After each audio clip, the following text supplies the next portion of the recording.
De protección de la carrera de radiotecnología. En este video trata acerca de los tipos de detectores que tenemos. Vamos a empezar explicando acerca del funcionamiento del detector termoluminiscente.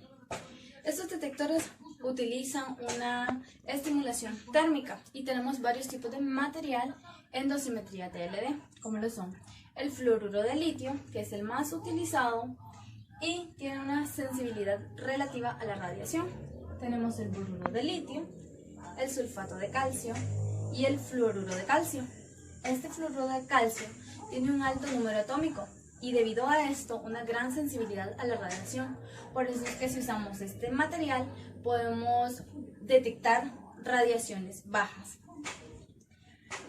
Funciona mediante la emisión de la luz, la cual se produce al calentar el material detector después de la irradiación. El material detector es el fósforo.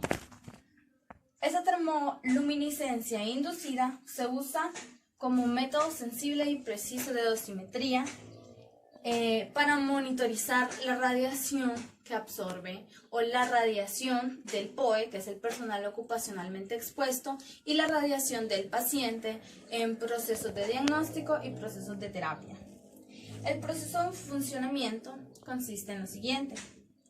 Tenemos el fósforo, que es el que absorbe la radiación emitida, y tenemos una plancheta. Esta plancheta es la que va a emitir el calor. La temperatura de esta plancheta es controlable. Entonces, vamos a colocar el fósforo irradiado sobre la plancheta, a regular la temperatura de la plancheta según lo que queramos obtener o según la necesidad que tengamos, y el calor de esta plancheta se va a transferir al fósforo. Debido a esto se va a producir una luz que va a ser atrapada por el tubo PM. El tubo PM es un tubo de vacío que es sensible a la luz. Entonces, cuando el tubo absorbe la luz producida por el fósforo irradiado, esta intensidad es medida en el medidor de intensidad de radiación. Vamos a continuar explicando el detector de gas. Este detector consiste en un cilindro lleno de gas que pasa por un proceso de ionización. Este cilindro contiene un alambre en el centro y a lo largo, que es llamado el electrodo central. Vamos a tener tres contadores en el detector de gas, los cuales son la cámara de ionización, el Geiger-Müller y el contador proporcional. En este detector, si se crea una diferencia de potencial entre la cámara, que es esta, y el electrodo central, de manera que el electrodo va a quedar en una manera positiva y la cámara de una forma negativa, entonces va a haber una atracción de electrones. El electrodo central va a atraer los electrones que son emitidos o disparados desde la cámara de ionización. Estos electrones forman una señal eléctrica como un pulso de electrones o como una corriente continua. La señal de esta corriente continua es medida y la intensidad que la causa es proporcional a la radiación que lo emite. Cuanto más grande sea la cámara de ionización, vamos a tener más moléculas para ser ionizadas. Y de esta manera, teniendo más moléculas ionizadas, el instrumento se vuelve más sensible. Nos interesa que este instrumento sea más sensible porque de esta manera vamos a poder detectar intensidad de radiaciones bajas. Vamos a explicar ahora el funcionamiento de este detector. La exactitud del detector está controlada por un diseño global, el cual consiste en varias regiones. Tenemos la región de recombinación. Esta región es donde los pares iónicos se recombinan y esta fase es llamada fase R. Continuamos con la región de la cámara de ionización, que es conocida como fase I. En esta fase, si aumentamos el voltaje de la cámara de ionización, los electrones que se producen ahí o que están en la cámara de ionización son atraídos por el electrodo central. La variación del voltaje va a depender del material con que esté diseñado la cámara. Este voltaje puede variar de los 100 a los 300 voltios. Como fase I. Es más que todo la atracción de los electrones de la cámara hacia el electrodo central. En la región proporcional, si aumentamos el voltaje por encima del voltaje que tenemos en la cámara de ionización, los electrones van a ser acelerados hacia el electrodo central. Y dependiendo de la velocidad que lleva, si sus velocidades son altas, entonces se producirán ionizaciones secundarias, que son también conocidas como ionizaciones secuenciales, los cuales también estos electrones secundarios son atraídos por el electrodo central. El número total recolectado en este incrementa el voltaje de la cámara. En esta región se encuentra un contador proporcional que hace posible el proceso antes mencionado, las cuales tienen capacidad para distinguir entre radiación beta y radiación alfa. Tenemos también una región llamada la región Geiger-Müller, que también es conocida como fase GM. En esta región tenemos un voltaje de la cámara suficientemente alto.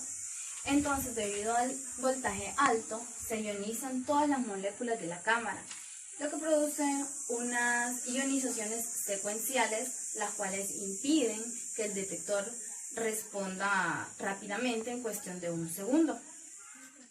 Si el gas que está llenado no ha recuperado su condición inicial en cuanto a el alto voltaje, entonces vamos a agregar un agente de apagado para que la cámara vuelva a su estado inicial. Estos contadores son muy utilizados para el control de la radiación en los laboratorios de medicina nuclear y también lo utilizamos como instrumento portátil para controlar la radiación en los aparatos de laboratorio y en las áreas de trabajo. Dar episodios de ionización individuales y se equipan con un amplificador de audio y con un altavoz, el cual es mediante el cual se producen las señales. Por último tenemos la región de descarga continua, conocida como fase DC. En esta región, si aumentamos el voltaje de la cámara, un solo episodio de ionización individual descargaría completamente la cámara. Y lo que pasaría es que no podríamos detectar adecuadamente la radiación y más bien dañaríamos esta región. Vamos a hablar del tercer y último detector, que es los detectores de centelleo. Estos pueden ser fijos o portátiles y pueden medir radiación en tasa o en desintegración. Ciertos tipos de materiales centellan luz al ser irradiados o al absorber radiación, y esta emisión de luz es proporcional a la intensidad de la radiación que es absorbida. Tenemos varias partes y la función de cada una de ellas que voy a explicar a continuación. Primero tenemos el sellado. El primero es el sellado de aluminio, que es este de aquí, y es donde se encuentran los cristales de centelleo que están rodeados por aluminio. Esta emisión de luz que se produce aquí es llevada a la ventana, emitida desde el sellado a través de la ventana y son llevados al fotocátodo, donde esa luz se convierte o se transforma en fotoelectrones. Estos fotoelectrones son llevados a los dínodos, que son estos que vemos acá. Por cada electrón que entra a un dínodo, se producen más electrones secundarios y son llevados al colector. El colector es el que absorbe esos electrones y luego los lleva al preamplificador, que es el último que tenemos aquí en amarillo. Este preamplificador lo que hace es que proporciona una amplificación de pulso. El resultado de esta detección por centelleo es que una sola interacción de un fotón produce una emisión de luz. Cuando hablamos de que los electrones son llevados a los dínodos y por cada electrón se producen más electrones secundarios, a esto le llamamos la ganancia del dínodo, que consiste en que los electrones secundarios que se emiten son electrones negativos y inciden también en el preamplificador. Tenemos varios tipos de detectores de centelleo. Tenemos los detectores líquidos que nos funcionan para detectar radiaciones beta de baja energía, como por ejemplo el carbono 14 y el H3 o el tritio 3, que es un derivado del hidrógeno. También tenemos los detectores sólidos que nos sirven para detectar radiación gamma. Entre esos tenemos los tungstatos de cadmio y la cerámica. Eso es todo por este video, espero que les haya gustado. Gracias.